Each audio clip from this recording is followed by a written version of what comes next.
Olá, bom dia! São 11 horas e 34 minutos e estamos ao vivo dos estúdios da B3 em São Paulo.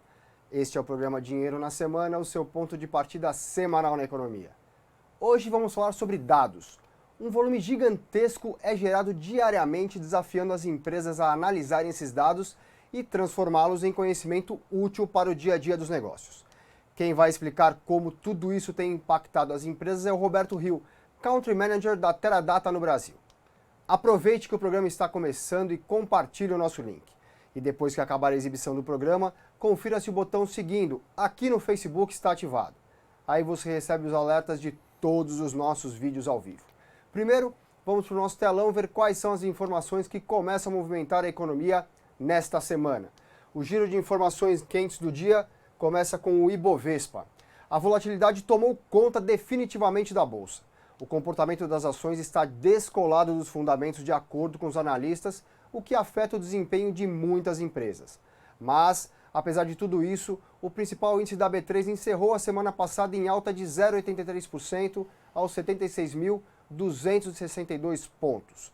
Agora há pouco, o indicador estava em alta, forte alta, 1,34% aos 77.281 pontos. Nosso próximo item é o câmbio. O dólar teve a maior alta semanal desde novembro de 2016. A elevação na semana passada foi de 4,86%, o que fez a divisa americana chegar a R$ 4,07. O movimento foi exclusivo do Brasil e mostra como as eleições vão influenciar a entrada e a saída de dólares pelos investidores estrangeiros. Há 15 minutos atrás, a moeda americana estava sendo negociada em baixa, forte baixa também, 1,08%, a R$ 4,06.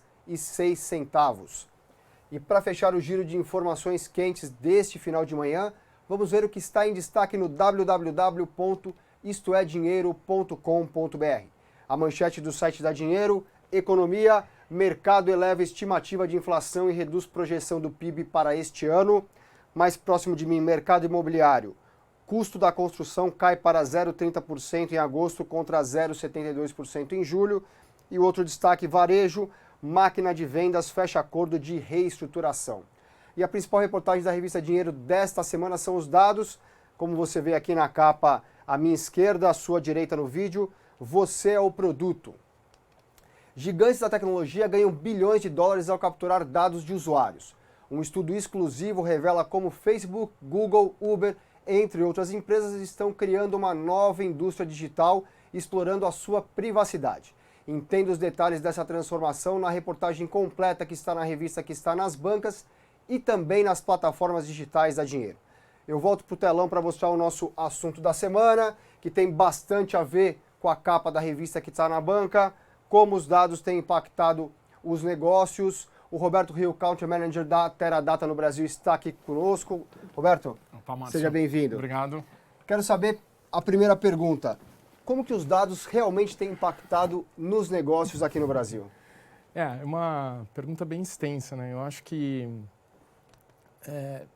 faz tempo que a gente vem trabalhando com esse impacto de dados nos negócios, né?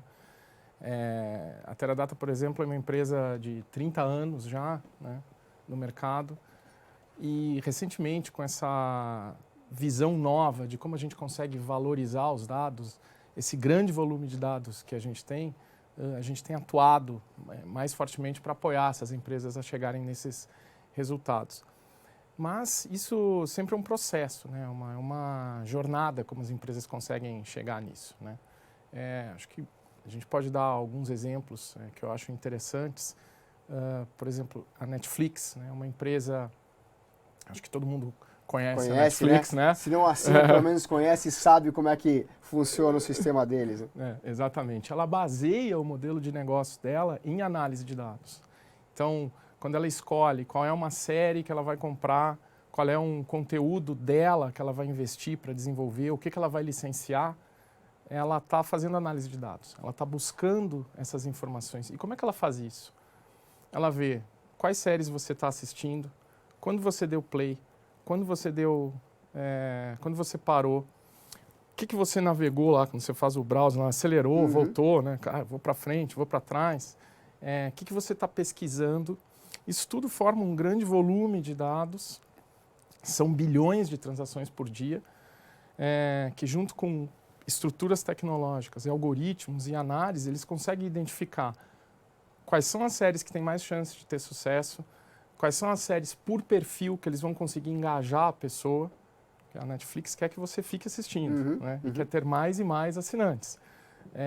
Quais são os nichos que ela tem que atender, porque também é importante eu ter essas pessoas saber, né?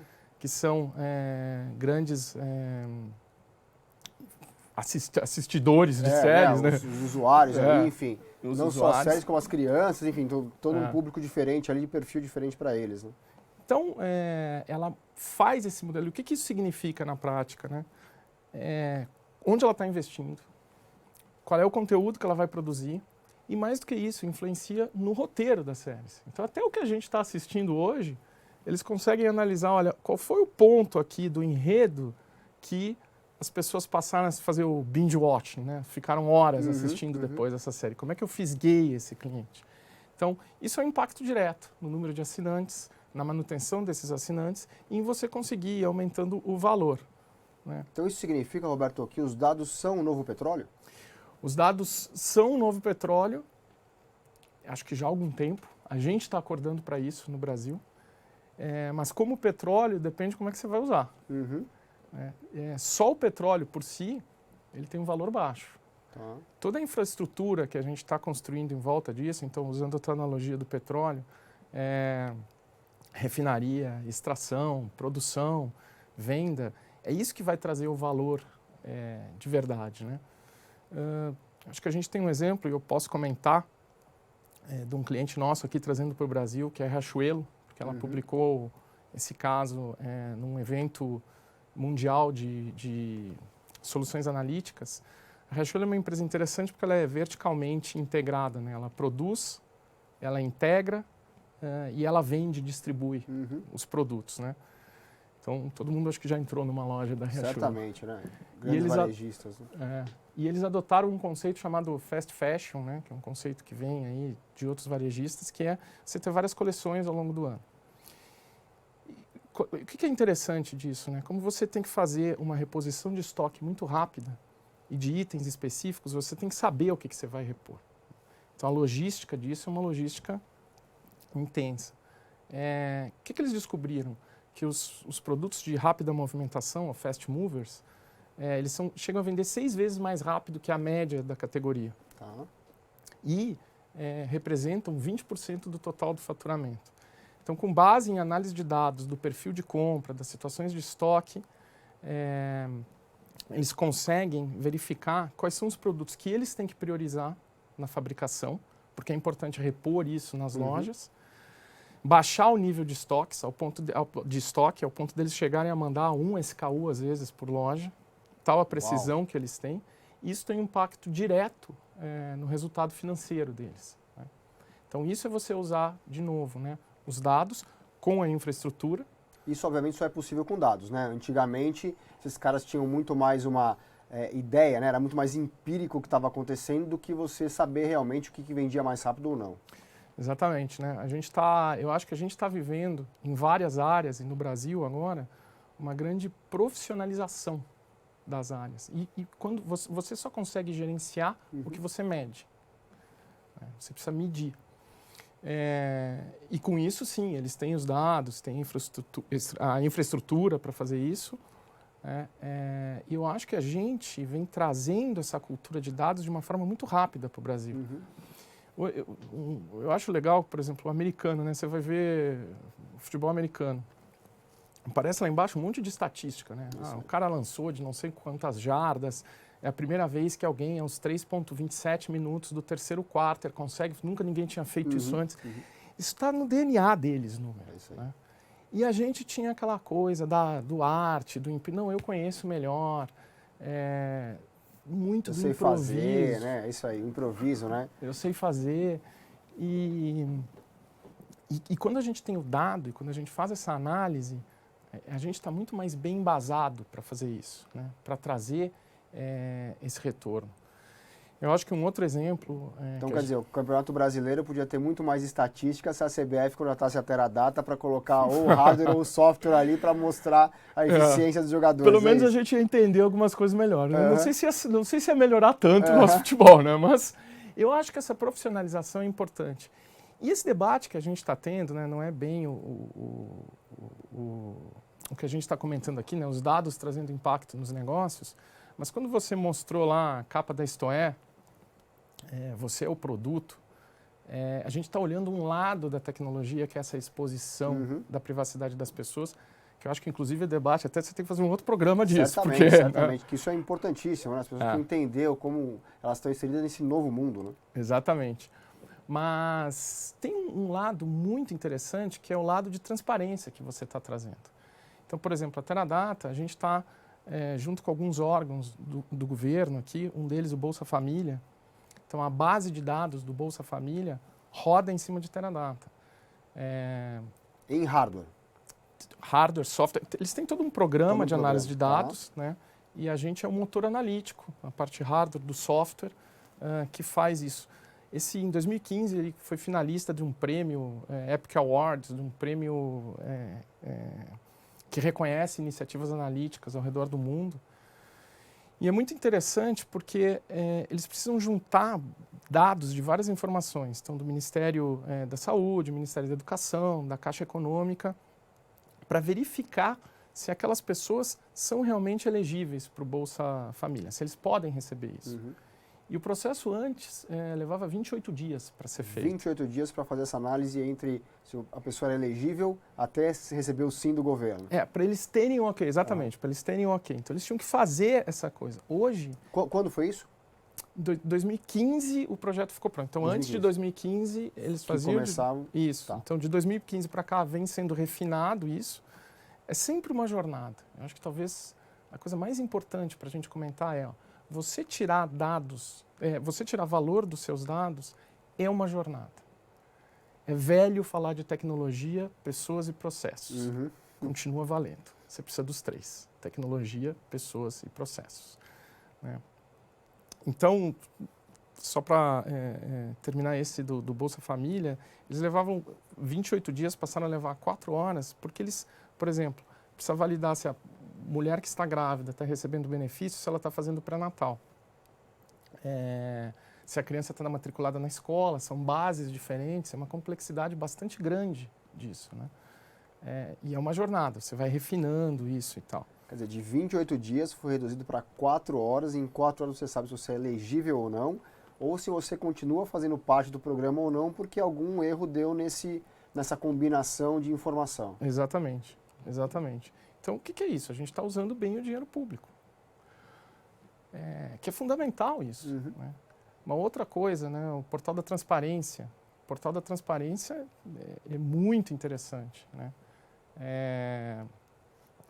Também roda em Teradata. Então, você tem lá todos os gastos do governo federal. É um programa que eles fizeram, né, a parte de software e hardware. É do governo? Não, É do governo, tudo do governo. A parte de software e hardware a gente forneceu para o governo, mas eles têm um processo. Então, isso é o lado de você ter a tecnologia e os dados sendo usados de forma a gerar valor. No caso, eu dei alguns exemplos da sociedade, né, e do governo, porque eu acho que é importante a gente olhar esse outro lado também. É importante a gente olhar a questão da privacidade, mas o que a gente está aportando de valor? E as empresas, né, cada vez elas percebem mais que você precisa entender, conhecer seu cliente. A gente tem um exemplo, aproveitando aqui, né, estamos na web, né? É isso aí. Da Blizzard. A Blizzard faz jogos, então World of Warcraft, acho que é Hearthstone o nome disso, eu não conheço direito o mecanismo do jogo, mas é interessante porque o que acontece? Você também tem aí monetização de dados. Então, quando você está jogando, então a pessoa está lá jogando, ela anda por lugares, né, por cenários do jogo, ela pega itens e a empresa está analisando isso. Então, não é só quando você publica uma foto no Facebook ou quando você coloca um dado seu no Google ou alguma coisa assim. Quando você está interagindo com essas empresas, você está gerando dados.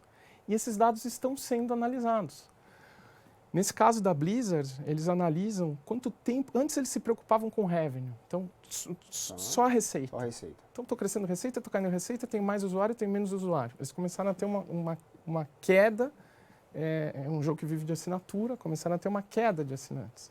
Então eles começaram a entender, fizeram um projeto. Como é que nós vamos entender isso? Também são milhões de transações por dia. Construímos junto com eles, aí a Teradata também fez a parte, apoiou com a parte de consultoria, de conhecimento, porque você montar essa infra e tirar valor, de novo, é uma jornada, né? É um aprendizado constante.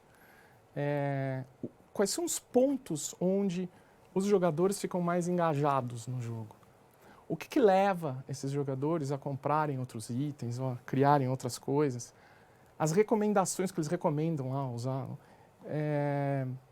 Quais recomendações estão funcionando? Depois de implantar esse programa, eles conseguiram voltar a ter um crescimento de assinantes e eles mesmos avaliam, também apresentaram num evento, em 100 milhões de dólares o retorno disso. Uau. Então a gente está falando de uma empresa de jogos que está fazendo análise de dados de como as pessoas se comportam no jogo e tem um retorno de 100 milhões de dólares. E o que isso é legal? Porque ela também está usando essa informação para desenvolver novos cenários, novas armas, novos heróis, novas coisas para o jogo. Então, o usuário também está sendo beneficiado, porque ele está entendendo ali onde é que as pessoas gostam mais, atende o nicho também. Olha, eu tenho um grupo aqui que não está... Como é que eu pego esse grupo que não está sendo atendido? Então, Roberto, não é muito mais fácil para uma empresa que já nasceu eletrônica, como uma empresa de jogos, entender os dados do que uma empresa tradicional, como as empresas centenárias, enfim, essas empresas né, que a gente mais conhece pelas marcas? Você sabe que quanto mais dados a gente tem do nosso cliente, em teoria, deveria ser mais fácil eu ter uma relação mais próxima com ele. Isso. Né? Então, essas empresas centenárias, às vezes, têm muitos dados dos clientes. Eu não diria que é mais fácil, eu acho que é uma questão cultural. Essas empresas que já nasceram nisso, elas culturalmente entendem a importância do dado. E as empresas centenárias, elas têm acesso aos dados, só que culturalmente elas têm mais dificuldade de fazer isso. Eu acho que um grande exemplo para a gente voltar no Netflix é a Blockbuster. A Blockbuster tinha todas as informações do que você alugava, do quando você não... Né, o quanto era. Ali, verdade. A Blockbuster pôde comprar a Netflix. Não comprou. Em 5 anos, a Blockbuster acabou. Em compensação, a gente tem exemplos, né, de outras indústrias. Eu acho que a indústria de telecom, apesar de ser mais moderna também, é uma indústria que usa bem os dados. Né? A gente tem um exemplo de retorno de dados. Quando você faz uma ligação, por exemplo, você usa uma operadora e liga para uma pessoa da outra operadora, eles batem isso.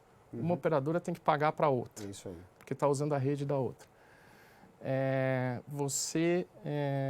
Isso é dinheiro. E eles tinham muita dificuldade era meio, olha, tanto valor, tanto valor. Né? Exatamente, eles faziam disputas. Ali como...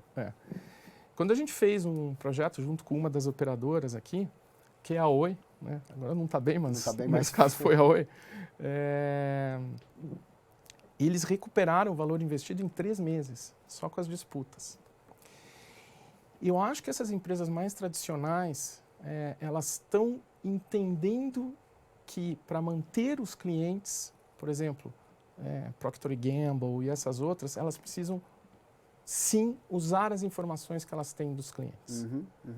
Então elas passam a investir nisso, porque os exemplos das empresas das novas, desse novo mercado tecnológico, é um exemplo de altíssimo uso de dados e monetização desses dados. E é cruel, né? Porque, você vê, o Blockbuster, no exemplo que você deu, em 5 anos desapareceu, a Netflix, né, subiu como um foguete, né? Tem algum setor que seja mais resistente ou que usa menos os dados que você acha que poderia estar aproveitando melhor? Eu acho que tem alguns setores, né, bom, o setor varejista no Brasil é um setor que está crescendo muito para isso, para o uso de dados. Ele está saindo desse modelo, ele veio de um modelo hiperinflacionário, onde o varejo, na verdade, era banco, né? Você tinha as margens, então você mascarava. Mascarava tudo. Mascarava tudo. Agora eles estão usando muito mais essa questão de dados. Mas eu acho que as empresas que antes estavam mais distantes do cliente, por exemplo, uma Ambev, uma Procter & Gamble, que são empresas que atuam com o consumidor final através de distribuidores ou de varejistas, elas estão começando a ter essa preocupação. Eu preciso saber quem compra meu produto, né? Eu preciso conhecer essa pessoa. Tem uma história muito engraçada da Target, em parceria com fornecedor de fralda, coisa para bebê. Target é americana. A varejista americana, é isso. Isso. Obrigado. É supermercadista americano. Que eles tinham um programa e eles conseguiam avaliar com o perfil de compras com um razoável grau de certeza que a mulher estava grávida, com base no que ela estava comprando. Então, olha, começou a comprar creme para pele, esse tipo de creme, não sei o que, esses produtos, tem uma grande chance dessa pessoa estar grávida. E eles mandaram para casa de uma menina lá nos Estados Unidos, nova, ofertas de grávida. Uhum. E o pai foi lá reclamar. O que vocês estão falando? Né? Vocês estão mandando coisas para minha filha? O que é isso? Vocês estão incentivando uma gravidez e tal? E aí o gerente da loja pediu desculpa. Né? Depois foi entender o que estava acontecendo, ligou de novo. Ele pegou o contato, vou ligar para o senhor. Saber, né? Ele disse, olha, você me desculpa, nós não vamos mandar mais, já está resolvido. Ele falou, olha, vocês é que tem que me desculpar, porque estavam acontecendo coisas na minha família que eu não... Então ela realmente estava... Nossa! E com base nisso. Então, olha que coisa, né? Então, tem a invasão da privacidade ali e uma informação importante entregue pelos dados, né? E aí eles mudaram, e o que eles fazem hoje eles conseguem identificar, eles mandam, só que eles colocam outras coisas juntos. Para dar uma disfarçada. Né? Exatamente. Então, esse uso, é o uso também com responsabilidade. Né? A gente, como é que você cria esse uso de forma a trazer retorno, mas você tem que ter responsabilidade com os que você está usando. Então, de novo, tecnologia, processo, pessoas. E no Brasil a gente estava atrás. Né? Quanto tempo a gente está atrás dos Estados Unidos em qualidade, em interesse pelos dados? Eu acho que tecnologicamente, eu te diria que talvez 3, 4 anos, mas em termos de preparação das pessoas, uns 5 anos pelo menos. Né? Difícil você chutar assim. É bastante porque a gente precisa investir nessas pessoas. Uhum. A gente precisa investir em capacitação disso. Porque, de novo, uma jornada dessas não é uma jornada simples. Né? O Netflix fala que o grande aprendizado deles em relação a isso foi nós Netflix, entendemos que é uma jornada constante de teste e aprendizado. Então, você erra, você volta e você continua. A gente está criando, né? Eu vejo muito nas empresas brasileiras ainda, eu brinco que é a gaveta da bagunça. Né? Porque a gente tem em casa sempre uma gaveta ou duas que você joga que você não tem a menor ideia o que você vai fazer, você põe lá. E a gente tem o fichário lá, onde você põe tudo arquivado, conta, né? Colégio, condomínio, apartamento, enfim. E as empresas, eu acho que elas precisamos ter Big Data, precisamos ter análise de dados. Aí criaram a gaveta da bagunça.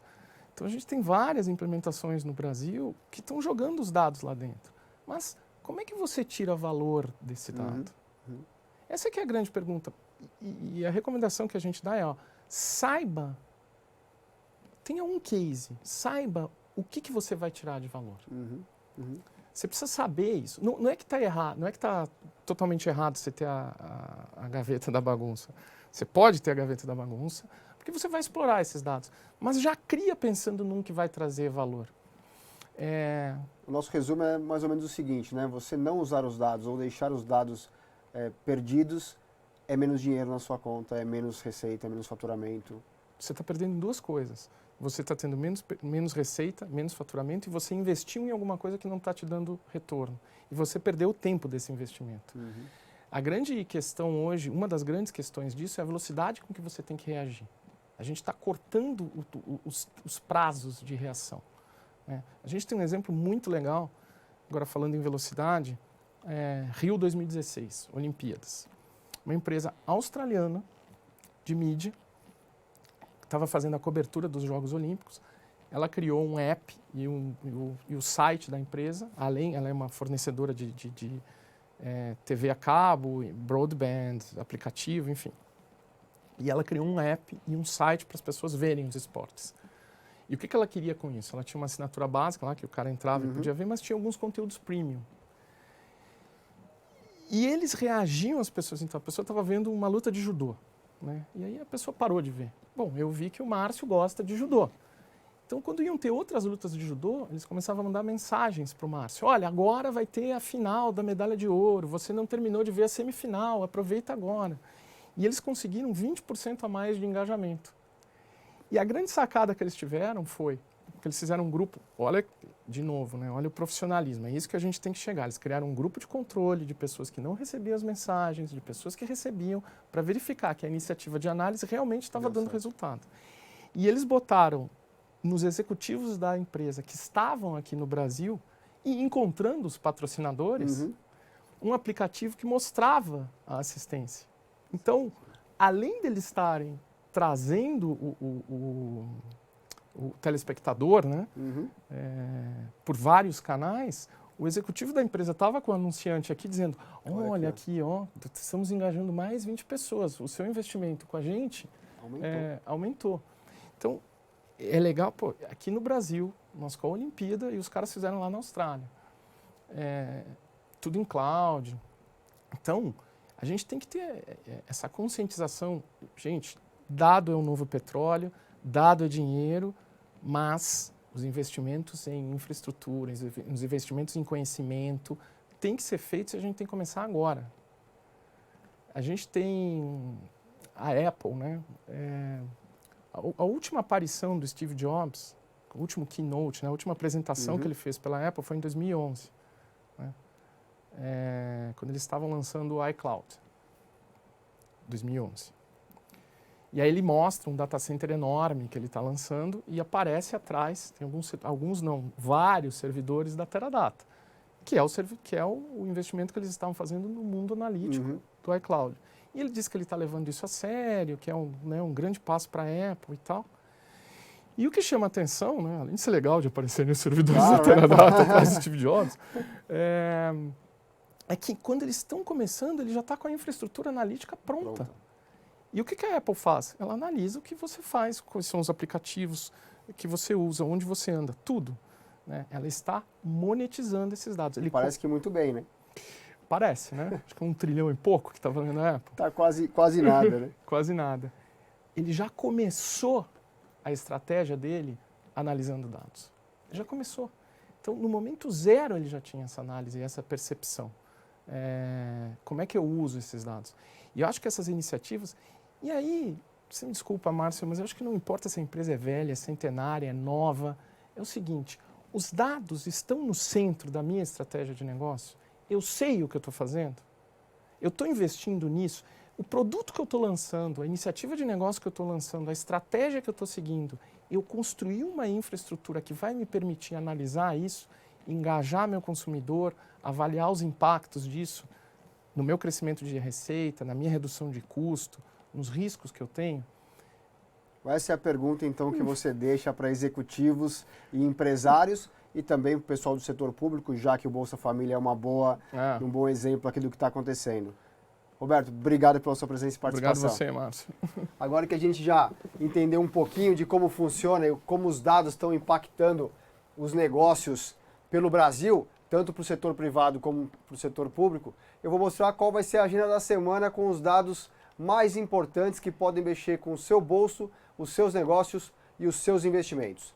A semana começa com a divulgação pelo Banco Central do investimento estrangeiro direto em julho. A projeção é de um saldo positivo de 3,9 bilhões de dólares. De janeiro a junho deste ano, o saldo acumulado é de 29,9 bilhões de dólares, uma queda de 17% na comparação com o primeiro semestre de 2017. Com isso, o Banco Central reduziu em 10 bilhões de dólares o resultado no fim deste ano, para 70 bilhões de dólares. Lembrando que investimento estrangeiro direto é aquele dinheiro que entra como capital produtivo de longo prazo e não como especulativo. Na terça-feira, amanhã, a Fundação Getúlio Vargas apresenta a sondagem de confiança da indústria. Na prévia divulgada há 2 semanas, o indicador tinha baixado 0,8 pontos em relação a julho. Se confirmado, esse será o resultado mais baixo desde novembro de 2017. Já na quarta-feira, o destaque é os Estados Unidos com a divulgação do PIB do segundo trimestre do ano. o resultado esperado é um crescimento de 4% na comparação com o primeiro trimestre. A maior preocupação é se esse crescimento mais intenso da economia vai trazer riscos para a inflação. Mas o Comitê de Política Monetária do Fed tranquilizou os investidores ao redor do mundo ao dizer que a normalização da taxa de juros continuará gradualmente. E eu passo para a próxima tela e o destaque volta a ser o Brasil com o IBGE, que divulga o resultado da PNAD contínua, que vai mostrar a taxa de desemprego no país.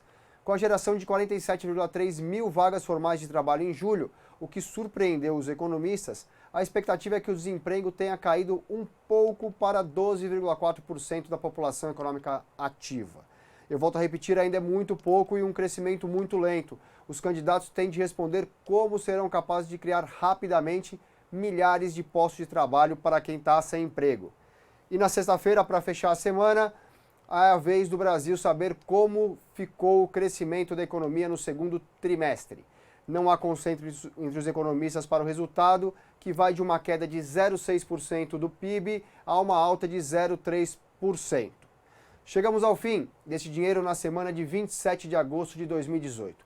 Muito obrigado pela sua companhia. E todo dia às 17h30, fique com o Dinheiro ao Vivo, que traz o resumo das principais notícias do dia da política e da economia com Giovana Pagel e Priscila Arroio. Nos vemos na próxima segunda, no mesmo horário, às 11h30 da manhã. Boa semana, bons negócios. Tchau!